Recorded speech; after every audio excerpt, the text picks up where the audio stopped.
Today we're going to talk about transitioning plants from inside to outside, a process commonly known as hardening off. The reason to harden off, if you put a plant that's been grown indoors under lower lighting without UV and a lot of wind, you put it out and it'll get fried pretty quickly. Leaves will turn white. It's because they're not adapted to that intensity of sunlight.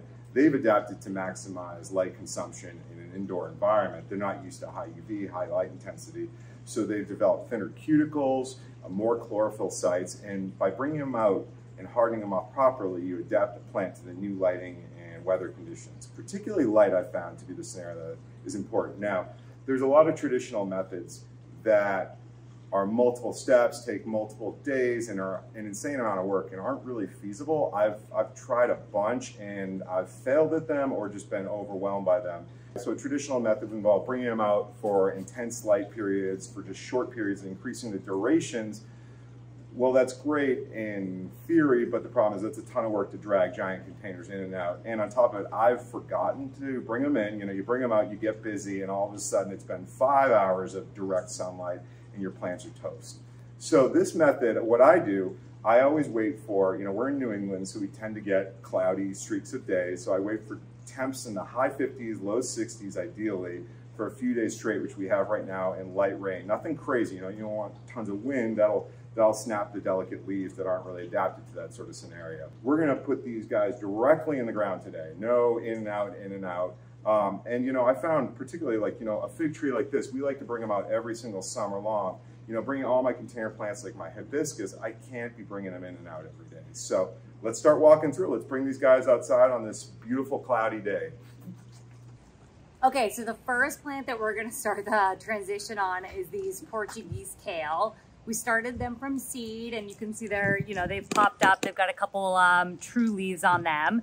And basically what we're going to do is just put them right here because we picked a day that's overcast. It's got a gentle rain. This is just the perfect day for them to sit outside and start hardening off. So as Matt mentioned, what they'll do is they'll start to develop a thicker cuticle layer, which is that waxy coat on the top of the leaf, which helps them protect them from, you know, weather fluctuations, humidity fluctuations, and also potentially sun damage. So they'll be doing that. They'll be establishing new roots, kind of just giving them a chance to acclimate. If for whatever reason the forecast changes, this pot would be in direct sunlight, so we would either have to move it into a shadier spot or, you know, add some sort of screen. But as Matt so brilliantly said, we just pick a couple days where the forecast is going to be kind of cloudy, and then we're done. We just drop our pot where we want it to be. Now, if the sun does break out and you don't feel like moving a heavy container to the shade and it feels like it might be a little much and you're not quite ready for full sun, here's a little trick to reduce the sun. All you need is some bamboo stakes or metal stakes like this and some mosquito netting. This will create some nice shade while allowing good aeration. It'll actually also reduce some wind. So let's quickly put this one together. I'm gonna quickly just tuck in on the ends the excess right in there into these pot handles, which is nice that we got these. Tuck that in so it doesn't mess up the plant. And then voila, we're done.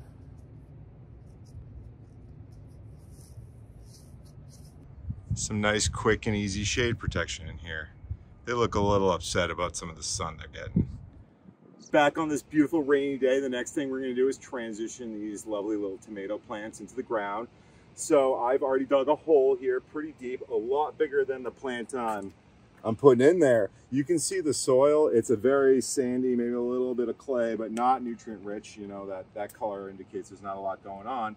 So to resolve that, what I'm going to do, I have 2 pounds of a mix of organic bloom-focused fertilizer, so heavier in phosphorus and potassium and nitrogen. I'm literally going to dump the entire thing in the bottom of this hole and then cover it up with the natural soil and really actually try to create a barrier right there, okay? So now, boom. So now it's all covered up and sealed in there. And the reason I'm doing that, that's gonna break down and actually heat up. It's gonna be wild under there, and it's gonna break down and drip down and build like this really deep, rich organic layer that this tomato plant will be able to grow its roots in. The roots won't get down to that pocket for weeks. Maybe sooner, but they get to choose and they'll develop specialized roots for that. Next thing, we have some nice healthy soil, a raised bed mix here. So that's what I'm going to surround this plant in. So I'm going to start putting some of this down. Now, transitioning out of a pot, you could plant directly with this. I don't like to do that. I've dug them up at the end of the year and noticed that the roots are kind of inhibited by this. So I do cut this off. Now be careful, because I've done this and I accidentally destroyed chunks of root. You can see there's not a ton of root development actually on this, but you see I did lose some of the roots, but not a ton. I'm gonna put that in the hole. Keep the tag, of course, something that always gets mixed up. This was a gift from one of our lovely customers, thank you. And next step, I'm gonna put a little bit more of the raised bed mix in. Let's put this here so I don't kill it. A little more of this. And then I'm gonna put, next step, some of my secret sauce in.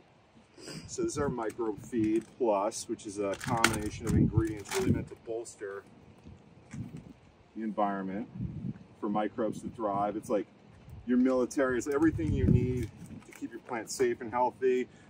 That'll drive microbial health to make plants, nutrients available to plants, and also protect them from a number of pests. So I'm gonna lightly sprinkle this in, just right there.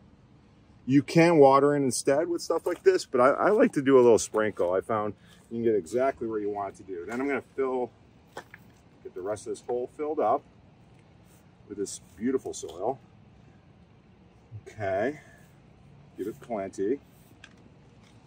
Okay, and then I'm gonna cut a hole for that plant. A little bit like that.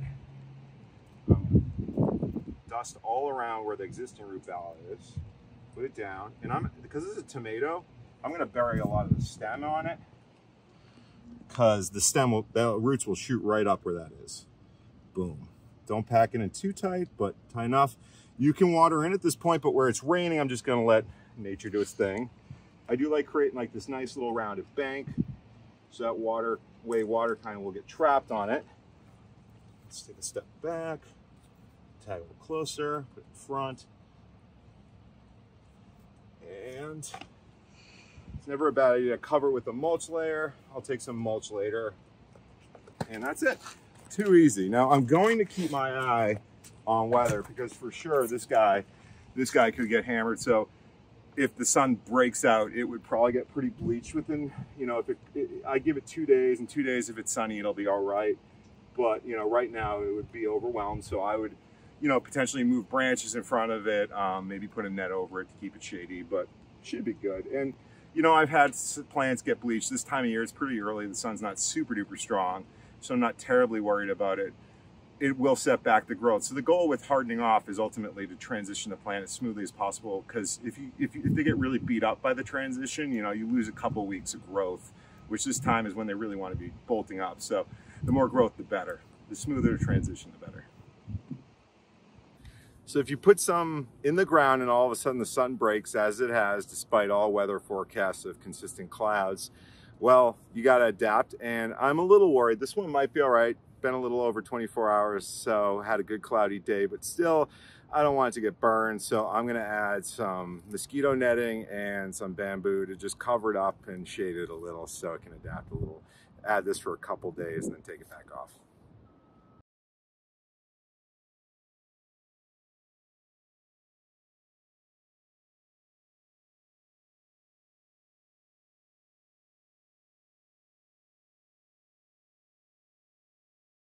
I'm glad I did this, because the wind has definitely been picking up, as has the sun. Not in the prediction, but now I got some nice little coverage here for these tomatoes. Definitely not pretty, but it'll hold up for a couple days.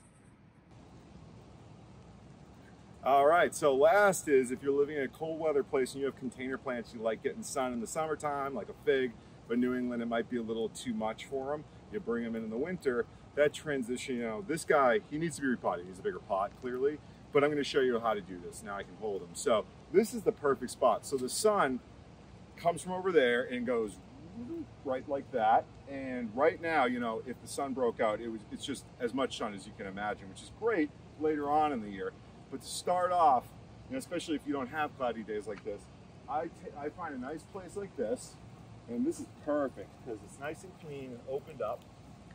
And you might notice there will never be direct sun. Now, if I left it there all year, it wouldn't do so great. But slowly, you know, what I'll do is I'll slowly drag it out. So now it'll get a couple hours of sun, and then voila, then you can bring it out into an area of absolute full sun where it's going to thrive and be prepared for that.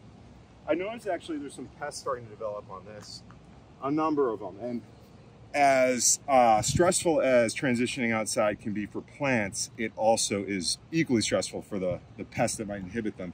So I love putting plants from indoor out into a wildflower garden in particular, which I find is just thriving with predatory bugs if you're not using pesticides.